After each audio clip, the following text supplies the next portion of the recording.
जो चैप्टर 4 का जो सबसे इंपॉर्टेंट पार्ट है, इम्प्लाइड वोलेटिलिटी ऑफ ऑप्शन।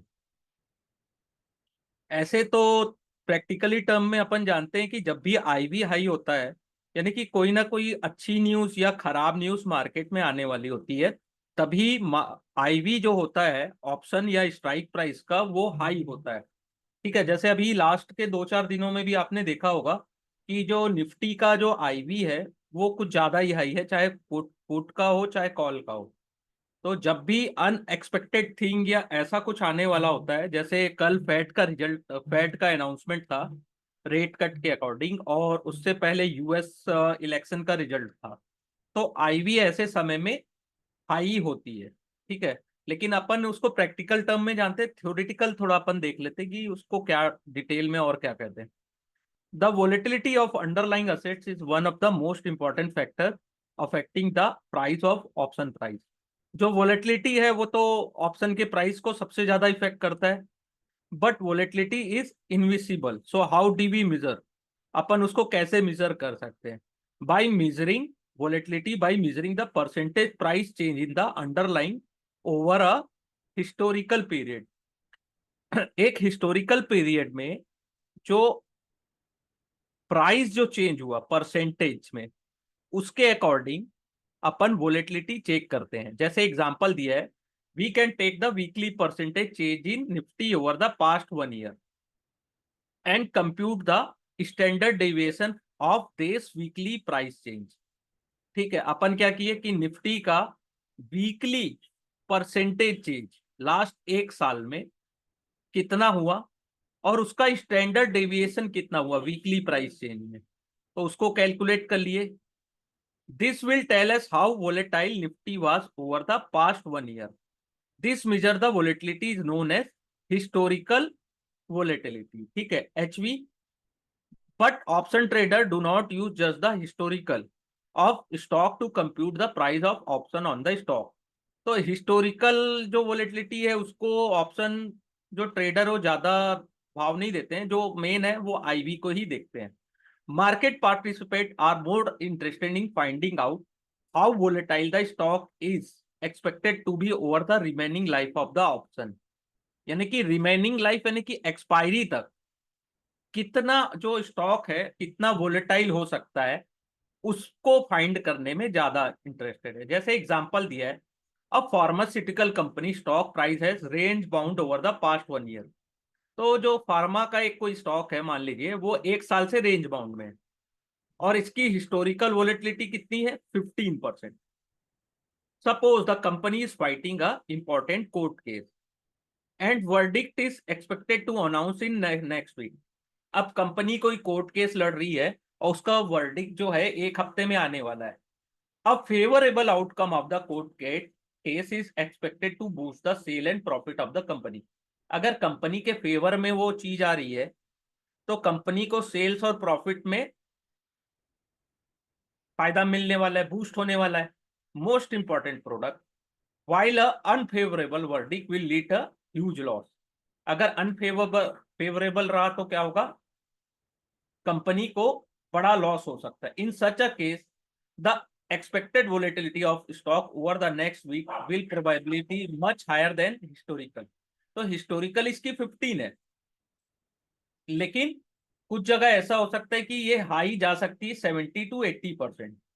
तो how do we understand what is expected volatility is for a given stock और index? Option trader calculate this expected volatility by running a black Scholes model. तो volatility को कैसे check कर सकते हैं? Black Scholes model in the reverse order.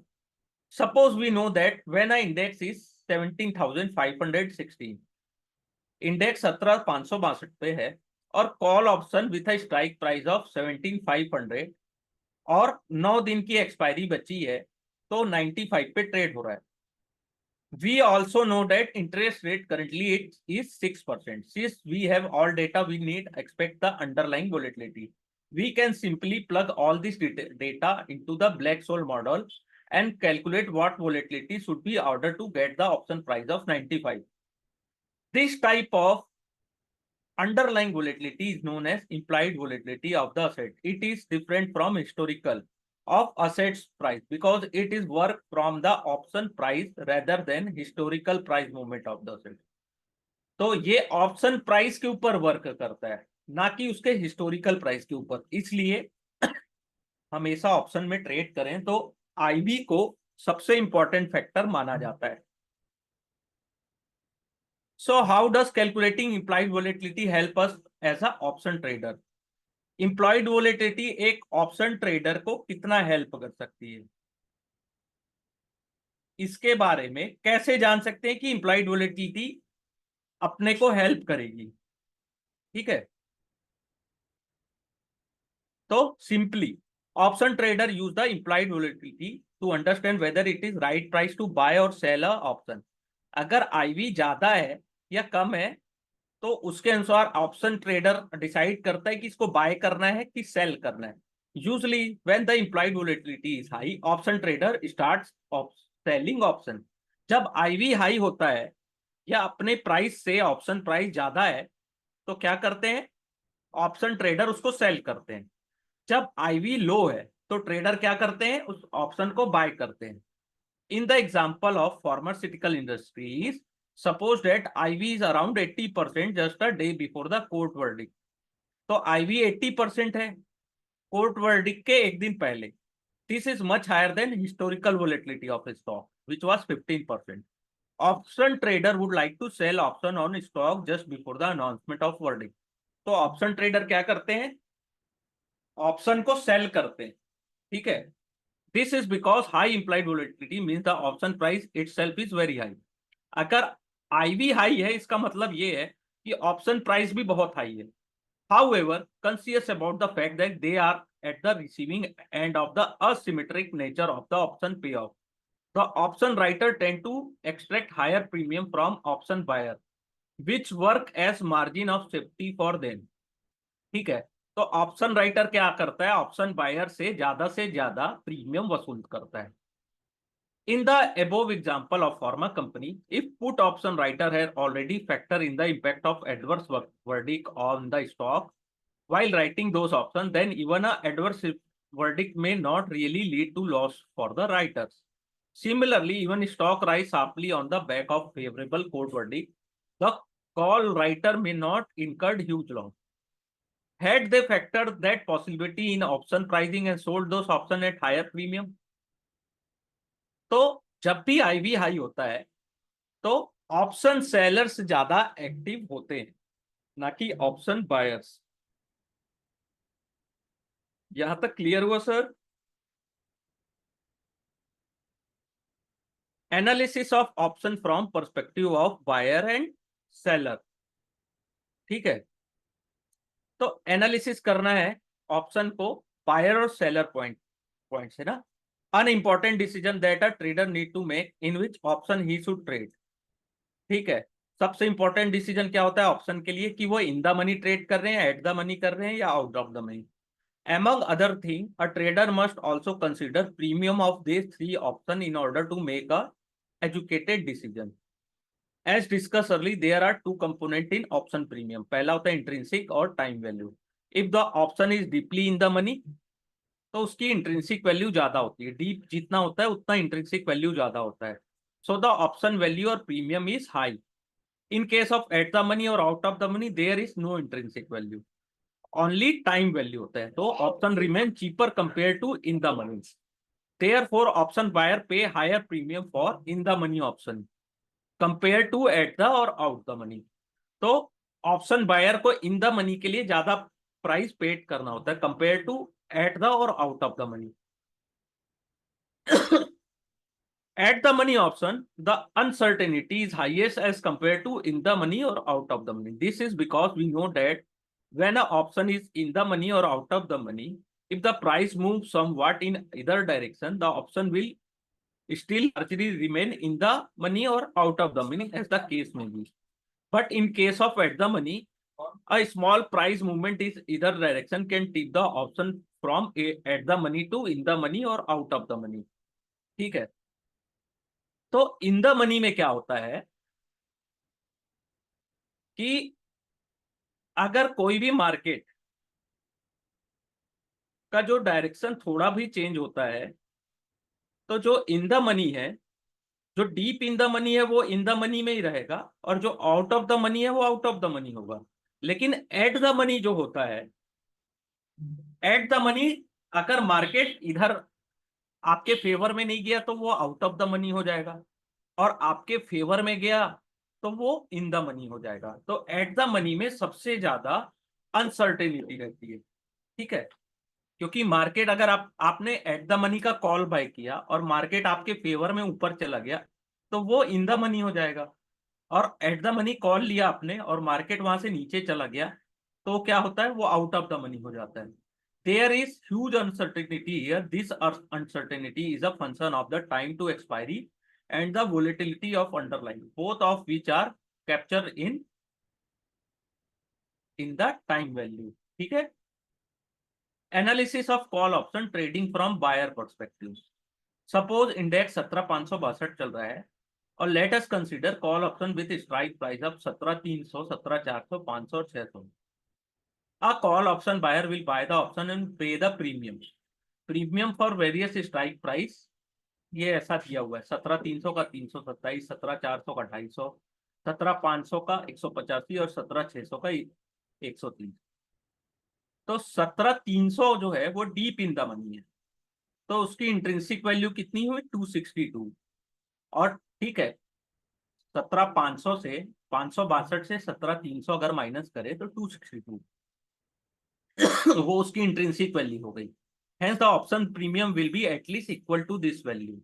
The remaining portion of premium is the time value, जो कि 65 rupees हुआ, जो डिफरेंस हुआ इन दोनों के बीच। और 17,600 strike call option is out of the money, there is no intrinsic value.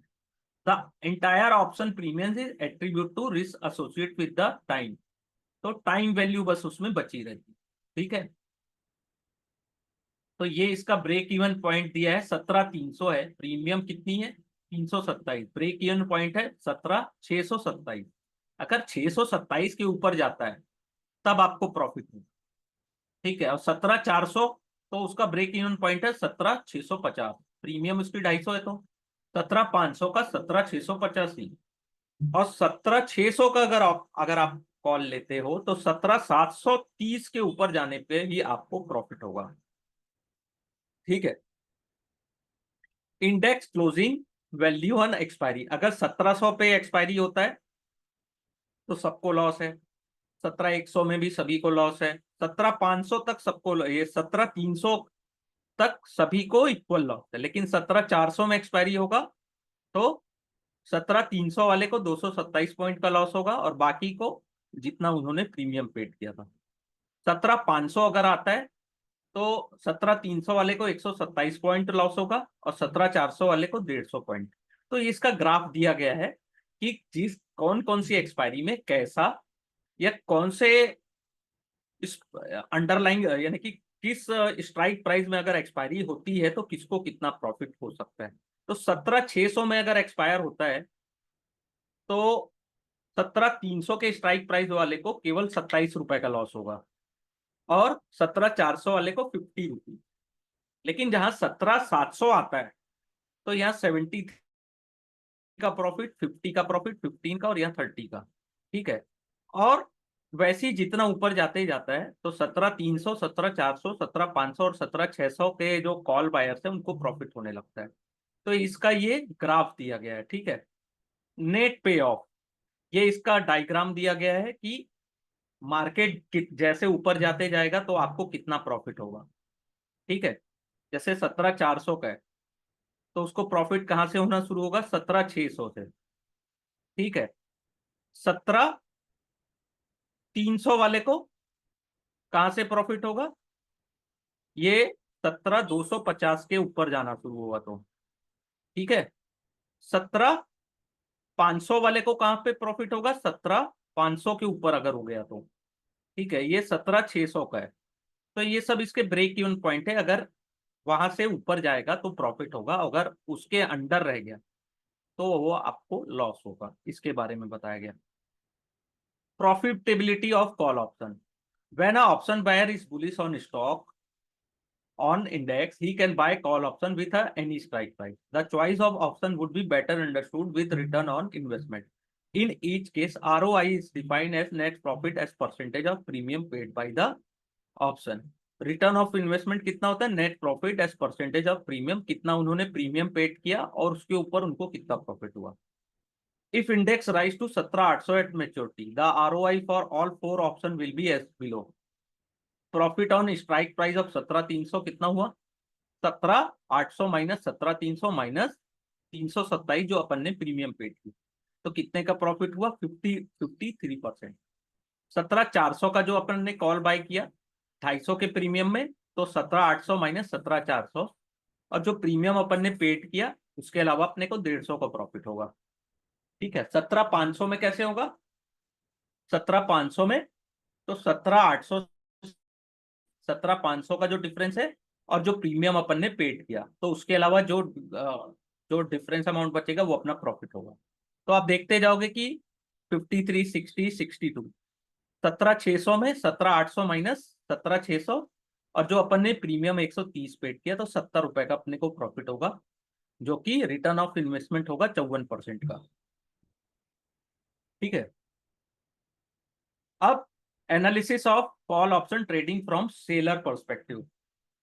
ठीक है.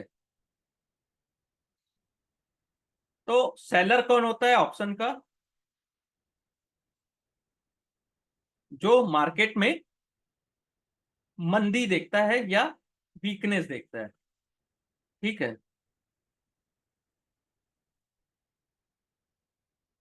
वो कॉल को सेल करता है. तो कॉल ऑप्शन सेलर है न्यूट्रल टू बियर, या तो न्यूट्रल दिख रहा है उसको मार्केट, या तो बियरिश दिख रहा है रिगार्डिंग टू अंडरलाइंग प्राइस. तो स्ट्राइक प्राइस कितना है? 17,300. Break even 17,627. वैसे 17,400 का ये पूरा दिया है. अगर मार्केट 1700 पे एक्सपायर होगा तो इनको प्रॉफिट कितना होगा? 327, 250, 185, 130. ये 17,700 तक चलेगा. इसके ऊपर जितना भी होता है ये इनका लॉस होता है. तो जितनी प्रीमियम बायर पेड करता है उतना ही मैक्सिमम प्रॉफिट एक ऑप्शन सेलर को होता है. ठीक है. अगर मार्केट 17,600 के रेंज पे ही रह गया, ठीक है, तो भी ये प्रॉफिट में ही रहेंगे. अगर मार्केट 17,600 के ऊपर या 17,700, 800, 900 के तक जाता है, तब इनको अनलिमिटेड लॉस होता है. ठीक है. The table above show the net gain for seller of call option with different strike price at different spot value of the index on the expiry date. As can be seen, the seller make a fixed amount of gain equal to option premium received by him. When the index close below the strike price on expiry, the seller gain goes to reducing and he start making loss when the index close at higher level on expiry. तो ये इसका पे of diagram है ऐसा यहाँ. ठीक है. Maximum loss, maximum profit कितना है इनका? ये जितना उन्होंने प्रीमियम रिसीव किया है. लेकिन मैक्सिमम लॉस कितना है? अनलिमिटेड. ठीक है. जहां तक मार्केट एक्सपायरी तक चला जाए. ठीक है. तो ये अपन ने एनालिसिस किया कॉल ऑप्शन का. वैसे ही पुट ऑप्शन का. Suppose date underlying index is 17,562. A person bearish on index can buy. तो पुट ऑप्शन कौन बाय करता है? जिसको लग रहा है कि मार्केट में मंदी दिख रही है या बियरिश पॉइंट है. तो सेम कॉल ऑप्शन की तरह वो पुट ऑप्शन को बाय करेंगे, और जितना मार्केट नीचे जाते जाएगा और जितना इन द मनी अगर खरीदेंगे उतना ज्यादा उनका प्रॉफिट का प्रोबेबिलिटी बढ़ेगा. है ना. तो ये जैसे यहाँ पे स्ट्राइक प्राइस है 17,300, 17,400, 17,500 और 600 का. तो इसका ब्रेक इवन पॉइंट है 17,235, 17,309, 17,369 और 17,433. तो जितना नीचे मार्केट जाते जाएगा उतना इनको प्रॉफिट होगा, और जितना ऊपर जाएगा उतना इनको लॉस होगा. तो लॉस कितना होगा एक पुट बायर को? जितना उन्होंने प्रीमियम पेड किया है. ठीक है. उतना ही मैक्सिमम लॉस होगा, लेकिन मैक्सिमम प्रॉफिट कितना होगा? अनलिमिटेड. ठीक है. वैसे ही पुट सेलर का क्या होता है? पुट सेलर कौन होते हैं? जो मार्केट में तेजी रखते हैं. तो तेजी, उनका कितना प्रॉफिट होगा? जितना वो प्रीमियम रिसीव करेंगे, और मार्केट जितना ऊपर जाएगा उनको उतना प्रॉफिट होगा, ठीक है। और मार्केट अगर न्यूट्रल टू बुलिश भी रहा तो भी उनको एक्सपायरी के दिन में उतना प्रॉफिट होने वाला है, ठीक है। मार्केट जितना नीचे जाएगा पुट सेलर को उतना का लॉस होगा, लेकिन मार्केट जितना ऊपर जाते जाएगा उनको उतना प्रॉफिट होगा जितना उन्होंने प्रीमियम रिसीव किया है, ठीक है। ये पुट शॉर्ट पुट का पे ऑफ है, ठीक है। जितना ऊपर मार्केट जाएगा वो उनका लॉस होगा, ठीक है। नहीं, जितना मार्केट नीचे जाएगा वो उनका लॉस होगा, और जितना ऊपर जाएगा वो, तो उनको जितना उन्होंने प्रीमियम पेड किया उतना मैक्सिमम उनको प्रॉफिट रिसीव होगा, ठीक है। तो यहाँ पे अपना चैप्टर 4 कंप्लीट हो गया। अगले चैप्टर में चैप्टर 5 अपन का स्टार्ट करेंगे, ठीक है।